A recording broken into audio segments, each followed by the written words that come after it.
Hi, my name is Clayton. I am a personal trainer and psychology researcher. What I do is I bring psychology into movement for health settings, meaning that I'm a non-aesthetic focused personal trainer. So while I can help people build muscle and reduce body fat, and that is something that I do, it is not the primary purpose of the work that I do.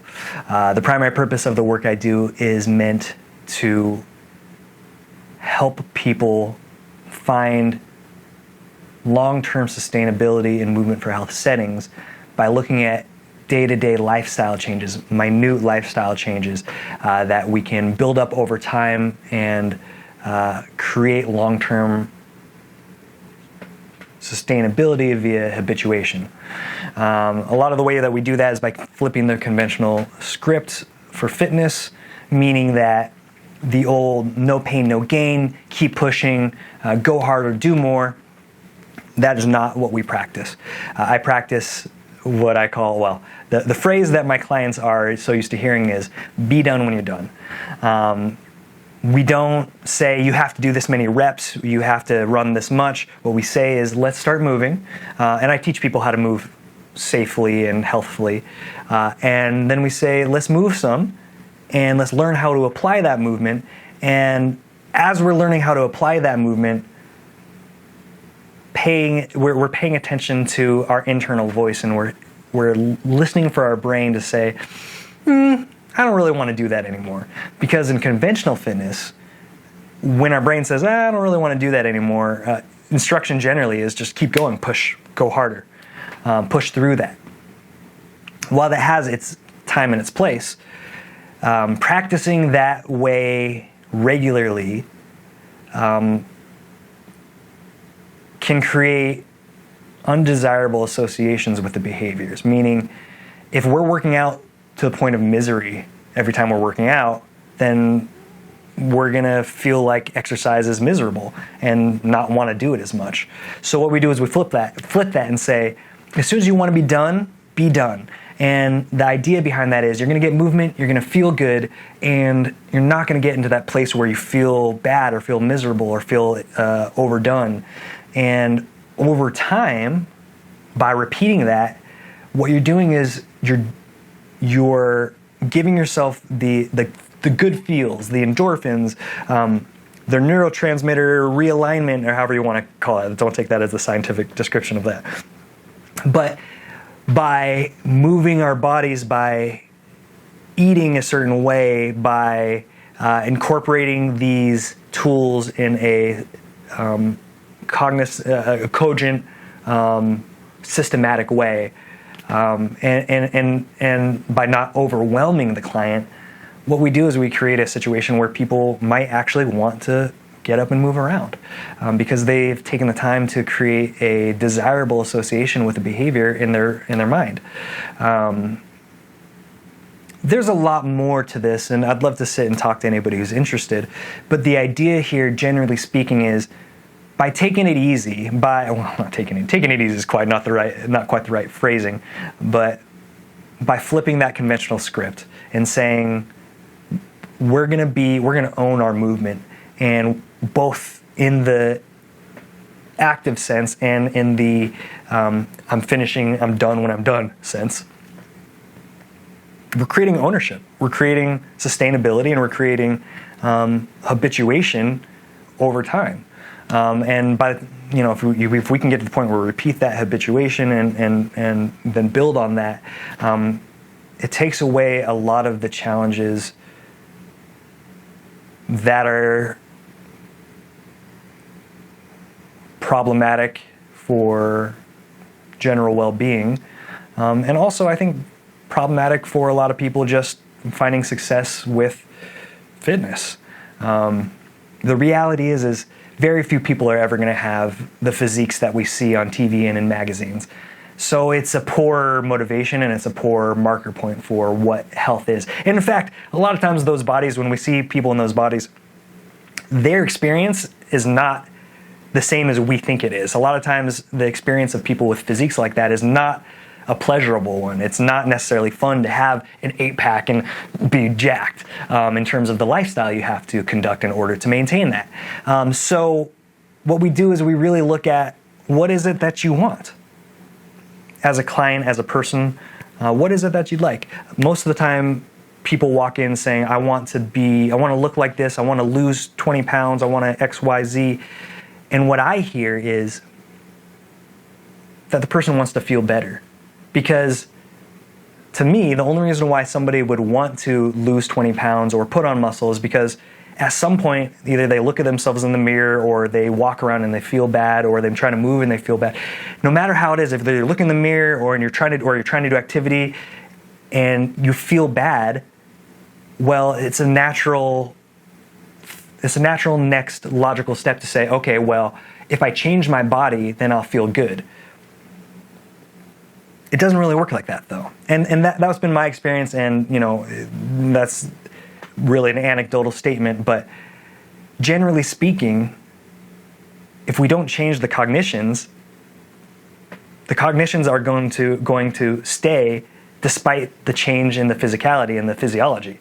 So a lot of times what happens, and I'm speaking, this happened to me firsthand, a lot of times when one does find aesthetic success, they're not even really finding the deeper success that we're looking for in terms of the well-being and the calmness and the clarity, the mental clarity that comes with movement and exercise, and all the little ways that our days get better by expelling that energy that we have as humans.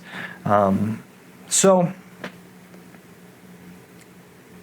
as you can tell, and as I imagine you surmised at this point, my goal in making this video is to introduce you to myself, or introduce myself to you, in the hopes that you might send your people to me, and that I might be able to help them to feel better and find success in really healthy, self-directed, individualistic, and manageable ways, and ultimately in a way that's sustainable.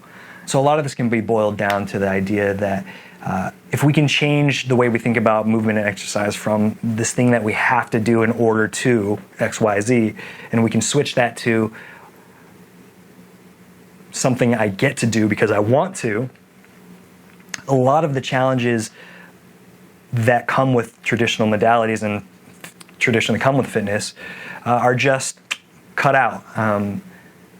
And in my opinion, for the beneficence of folks' general lives. And I want to emphasize that point because I want to be clear that conventional training modalities are still the most effective way towards changing one's physique. What I'm emphasizing here is that people tend to think that changing their physique is going to fix their problems. That is not how it works in my experience, in my opinion. So what we do instead is we utilize the tools of exercise and movement for health to address our day-to-day challenges. As an example, I'm somebody who, amongst some other things, deals with a lot of daily anxiety. So one of the ways that I manage that anxiety is through movement. I think that pretty much covers it. But I do want to be clear about one thing. All of my information, all of my content will always be free. It's important to me to proliferate this out into the world and to share with others the benefits that I've found with movement. That said, I do still need to make a living, so this is also meant to promote my services, my one-on-one services for consultation, and I do have monthly packages available too for both training and consultation. But other than that, everything is here for you guys to use, and my hope is that this information will spread and people will start utilizing movement, not for getting a six-pack or none of that. I want people to know that they can go walk around because they feel bad, and going and walking around will make them feel better. I want people to know that if you struggle with depression or you struggle with anxiety, along with talk therapy and medication therapy, exercise can absolutely be a main therapy. Now, let me. I don't want to mince words because I'm not saying exercise can be talk therapy. Talk therapy and exercise, while clearly delineated, help each other if executed in the right way, particularly on the exercise side. When we start considering how we can move our body to improve our mind, all of a sudden we're on the right track to making long-term sustainable changes in realistic ways.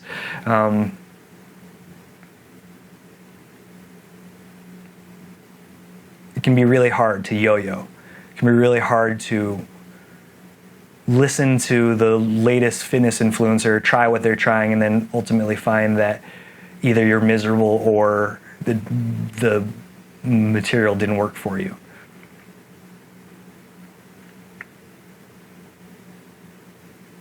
That's why we take the tools, we think about, and we're thoughtful about how those tools might be applied in a way that helps the individual. Yeah, I think that pretty much covers everything I wanted to share with you guys.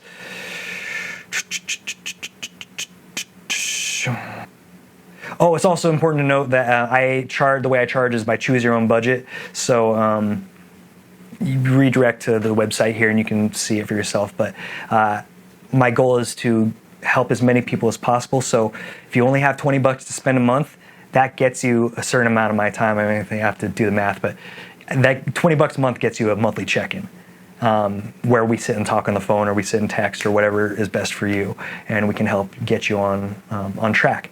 So that said, I encourage you to utilize the material that I've presented here and that I present in the next portion of the video. And I encourage you to reach out to me if I can help.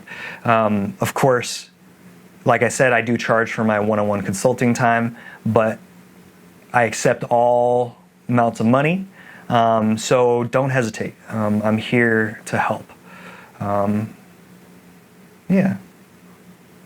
And then, if you don't have money to spend or you don't want to spend money, you don't really need to. Just take all this material, apply it for yourself. Just always emphasize safety and well-being. And as long as you're unrelenting about that, you'll be all good. Now, of course, everything that I ever present, blah, blah, blah, blah, blah, is entertainment and educational purposes.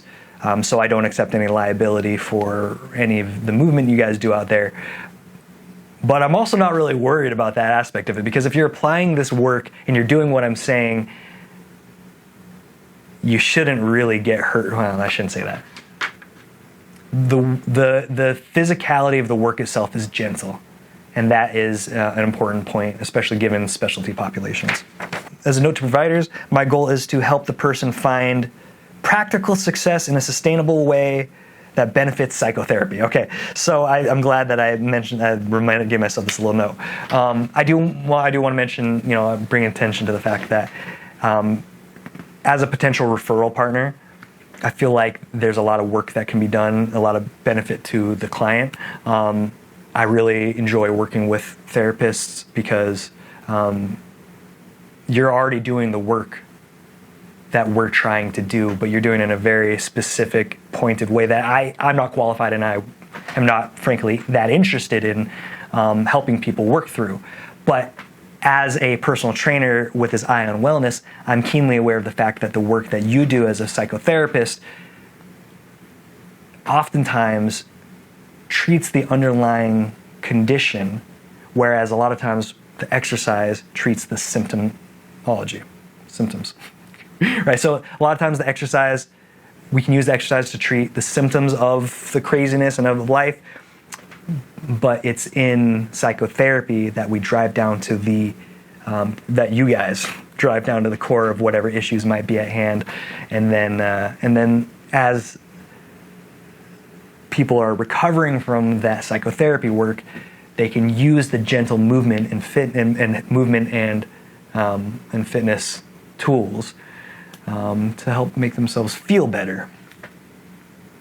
And in that way, exercise, instead of being a corrosive element, becomes a salve. And that's something that's really important to me. So if you're interested, if anything that I said stuck out to you, I encourage you to reach out to me, send your folks to me. Like I said, I accept all amounts of money. Of course, people get different levels of service depending on what they, are able to pay for. But my primary goal is helping people, not making money. Of course, there's a practicality to I need to make a living, but I will always help people as much as I can, even when there's no money involved, which I hope that this material is emblematic of. So anyway, thank you very much. Again, my name is Clayton Taylor. Here are my credentials again. I'm a personal trainer and a psychology researcher. We got other videos where we'll talk about the psychology research itself. A lot more to come. Stay tuned. Thanks, guys.